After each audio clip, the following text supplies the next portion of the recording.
akan lahir, dia sangat ragu, dia khawatir karena hanya akan menjadi objek politik, dan setelah itu ternyata PP 11 lahir. Maka saat sekarang pun saya memaklumi kalau teman-teman semua merasa ragu dan khawatir. Warahmatullahi wabarakatuh, saudara-saudara perangkat desa dari Sabang sampai Merauke. Hari ini kita akan memenuhi undangan Bapak Presiden Republik Indonesia. Assalamualaikum warahmatullahi wabarakatuh. Salam sejahtera untuk kita semua. Om Swastiastu, Namo Buddhaya, salam kebajikan, salam. Saudara-saudara keluarga besar Dewan Pengurus Nasional Persatuan Perangkat Desa Indonesia dimanapun berada, saudara-saudara perangkat desa dari Sabang sampai Merauke, saudara-saudara kerabat desa yang saya cintai, saya banggakan, dan saya hormati. Yang pertama dan utama tentunya saya selalu berdoa agar saudara-saudara semua selalu dalam keadaan sehat, hingga kemudian saudara-saudara dapat terus mengabdikan diri untuk melayani masyarakat desa, merencanakan pembangunan desa, melaksanakan pembangunan desa untuk desa lebih baik, desa lebih sejahtera. Yang kedua tentunya saudara-saudara, pada akhir-akhir ini kita selalu diselimuti oleh sebuah keinginan tahu tentang beberapa hal kegiatan yang dilakukan oleh aparatur pemerintah desa maupun kepala desa, baik itu revisi Undang-Undang Desa maupun revisi PP 11 tahun 2019. Saudara, saya mengawali sebuah laporan hari ini adalah tentang bagaimana proses lahirnya PP 11 tahun 2019. PP 11 tahun 2019 sebenarnya telah memasuki masa pembahasan pada saat itu atau 5 tahun yang lalu, yakni tepatnya tanggal 8 November tahun 2019. Saat itu lintas kementerian, Menteri Dalam Negeri, Menteri Keuangan, Menpan RB, kemudian lembaga yang lain telah membahas PP 11 tahun 2019. Pada saat itu pembahasan di tingkat harmonisasi level kementerian itu telah membicarakan bagaimana format penggajian terhadap kepala desa dan perangkat desa. Pembentukan PP 11 ini memang berada di ranah Kementerian Dalam Negeri, karena pada waktu itu Menteri Dalam Negeri Bapak Cahyokumolo begitu memperhatikan bagaimana proses atau penggajian kepala desa dan perangkat desa agar kepala desa dan perangkat desa mendapatkan penghargaan dari negara yang sesuai dengan kinerjanya. Nah, pembahasan itu sangat alot dan berkepanjangan, yang kemudian pada saat pembahasan PP 11 ini telah melalui beberapa banyak tahapan, hingga kemudian tim teknis pembentukan PP ini telah merencanakan sebuah penggajian kepada perangkat desa disesuaikan dengan masa kerja, jabatan, dan juga ada tunjangan-tunjangan termasuk purna tugas. Tetapi kemudian pada saat pembahasan itu berlangsung, terjadi deadlock karena pada saat itu kebutuhan anggaran yang diperlukan untuk memberikan penggajian terhadap kepala desa dan perangkat desa dianggap negara tidak mampu. Dan pada saat demikian situasi deadlock, tiba-tiba ada demo besar yang dilakukan oleh teman-teman perangkat desa melalui organisasinya, yang kemudian demo itu berhasil mempertemukan keinginan perangkat desa dan Presiden Jokowi di Istora Senayan, Jakarta. Nah, pada saat itu Presiden juga sudah menyampaikan bahwa PP itu sudah dibahas, kenapa harus demo? Dan dalam sambutannya juga beliau menyebutkan bahwa PP akan segera disahkan sesuai dengan harapan dan cita-cita perangkat desa. Jadi itulah perjalanan lahirnya PP 11 tahun 2011. Mulai dari perencanaan oleh Kementerian Dalam Negeri dan lintas kementerian, Menteri Keuangan, Menpan RB, dan lain sebagainya, Hingga kemudian ada aksi demo di 14 Januari tahun 2019 yang itu kemudian memaksa PP itu lahir secara prematur, tidak sesuai dengan pembahasan semula. Yang mau tidak mau pada saat itu lahirlah PP 11 tahun 2019, di mana penggajian perangkat desa itu dibuat setara dengan golongan 2A. Golongan 2A itu titik, sehingga mereka yang bekerja 30 hari dan mereka yang bekerja 30 tahun itu gajinya sama setara golongan 2A.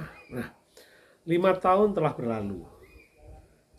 Dewan Pengurus Nasional Persatuan Perangkat Desa Indonesia terus semenjak lahirnya PP 11 ini terus berusaha dan memperjuangkan agar supaya penggajian kepala desa dan perangkat desa, terkhusus perangkat desa, itu menyesuaikan dengan masa kerjanya, masa baktinya.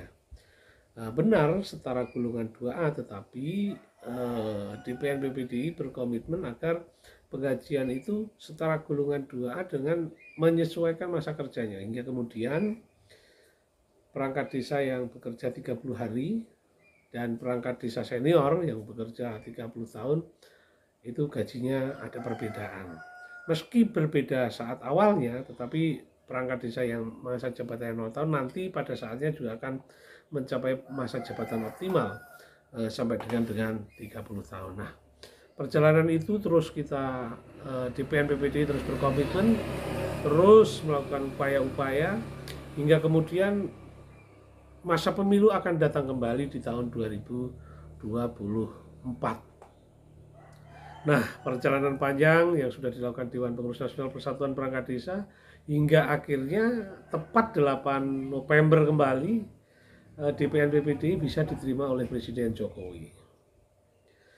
Pasca itu kita juga diterima oleh Menteri Dalam Negeri dan selanjutnya komunikasi terus berjalan dan akhirnya apa yang diharapkan oleh DPN PPDI tentang revisi PP untuk menyesuaikan penggajian sesuai masa kerja sudah berjalan. Nah, hari ini kita semua selalu bertanya-tanya kapan disahkan revisi PP ini, kapan, seperti apa revisinya, apakah sesuai dengan harapan atau tidak, itu yang terus menjadi pertanyaan kita bersama.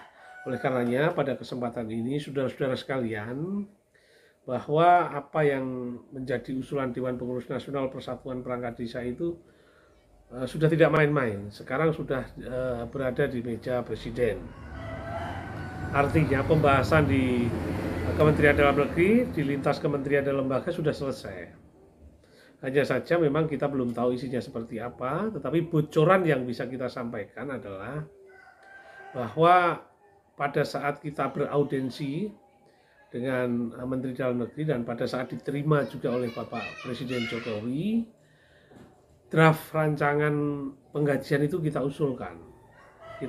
Jadi kalau sekarang ini pembahasan kita belum mendapatkan bocoran, kita berharap bahwa apa yang kita usulkan ini langsung diterima dan sesuai dengan harapan kita bersama.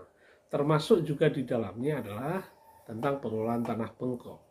Kita bersama menginginkan bahwa tanah bengkok itu menjadi hak asal usul bagi perangkat desa. Tidak boleh ada lagi aturan yang mengatur tentang tanah bengkok, tentang penggunaannya. Karena tanah bengkok ini jelas alamatnya bahwa tanah bengkok itu adalah sebagai penghormatan, baik itu kepala desa, perangkat desa, dan sudah sangat jelas di beberapa desa di Indonesia ini, bahkan tanah bengkok ini sudah bersertifikat dengan alamat jelas. Misalkan contohnya tanah bengkok kepala dusun Guntur misalnya, itu sudah jelas.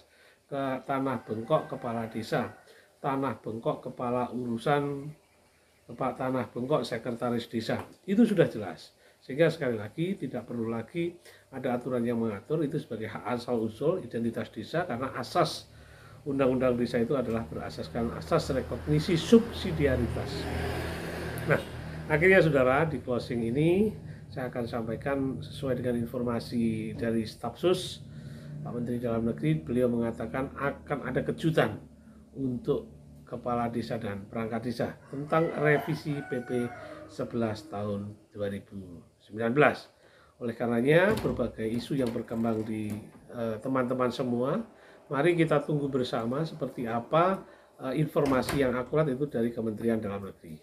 Jadi selain itu, kita inginkan agar kawan-kawan tidak bingung terhadap apa yang akan kita perjuangkan ini. Sekali lagi, kita komunikasi kita dengan Pak Menteri dan Pak Dirjen itu berjalan sangat lancar, sehingga kalau ada hal-hal yang tidak sesuai dengan harapan kita, tentu draft yang kita usulkan pasti sudah ada informasi ke kita bersama.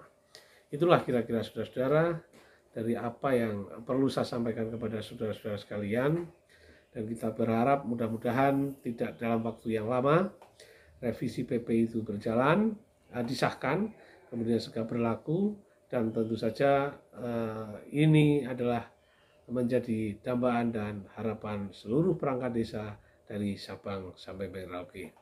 Kira-kira demikian. Sekali lagi saudara-saudara, saya berharap mari kita ikuti secara proses ini secara sabar. Yakinlah bahwa kita sudah ketemu dengan Presiden, kita sudah ketemu dengan Pak Menteri, dan seperti pada masa yang lalu saya ingat ada teman yang mengatakan ketika proses PP 11 2019 akan lahir, dia sangat ragu, dia khawatir karena hanya akan menjadi objek politik, dan setelah itu ternyata PP 11 lahir. Maka saat sekarang pun saya memaklumi kalau teman-teman semua merasa ragu dan khawatir. Saya ulang, saya secara pribadi merasa menganggap wajar kalau teman-teman semua khawatir atau ragu dengan apa yang kita perjuangkan. Tapi keyakinan akan menjawab semuanya. Kiranya demikian. Wassalamualaikum warahmatullahi wabarakatuh. Salam sejahtera untuk kita semua. Om Swastiastu, Namo Buddhaya, Salam Kebajikan. Shalom.